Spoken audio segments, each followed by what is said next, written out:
অসাধারণের উদ্দেশ্যে সাধারণের এই তীর্থযাত্রা। গোপালগঞ্জ জেলার কোটালীপাড়া থানার মান্দ্রা গ্রামে সুখদেব ব্রহ্মচারী প্রতিষ্ঠিত এই আশ্রমে প্রতি বছরের ন্যায় এবারও চৈত্র মাসের শুক্ল অষ্টমী তিথির এই মহেন্দ্রক্ষণে এই মহাপুণ্যধামে স্নানের আয়োজন হয়েছে।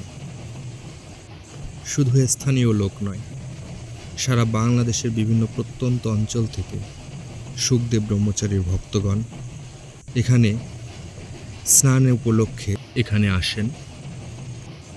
প্রচলিত কাহিনী অনুযায়ী যে সমস্ত অসচ্ছল ভক্তবৃন্দ দূরত্ব এবং অর্থের কারণে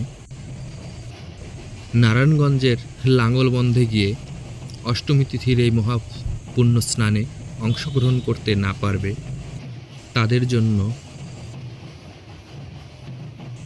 এই আশ্রম প্রাঙ্গণের ঘাগর নদী, এই নদীতেই তিনি পুণ্য স্নানের এই ব্যবস্থা করেন। স্নান উপলক্ষে দূর দূরান্ত থেকে অগন্তি ভক্তবৃন্দর আগমন ঘটে। এখানে বসে 2 দিনব্যাপী গ্রাম্য মেলা। মেলায় সকল ধরনের দোকানপাটের আধিক্য দেখা যায়। এখানে অনেক মানুষের মনস্কামনা পূরণের জন্য এখানে বিভিন্ন মানত করা হয়। চারিদিকে বিভিন্ন ধরনের বাদ্যযন্ত্রের সম্মিলিত বাজনায় এবং সঙ্গীতে মুখরিত হয়ে থাকে। এই স্থানটিতে একটি অত্যন্ত বৃহৎ আকারের অনেক পুরনো বটগাছ রয়েছে। সেই বটগাছের নিচে এসেই সকলে বসেন এবং শ্রদ্ধা ভরে সারা রাত তারা নিশি যাপন করেন।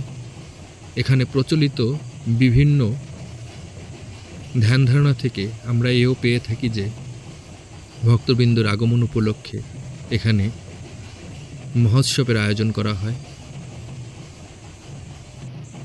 এ যেন অতি সাধারণের এক মিলন মেলা, যেখানে পরম ঈশ্বরের কৃপা লাভের জন্য সকলে একসঙ্গে এসে এই মহোৎসবে অংশগ্রহণ করে।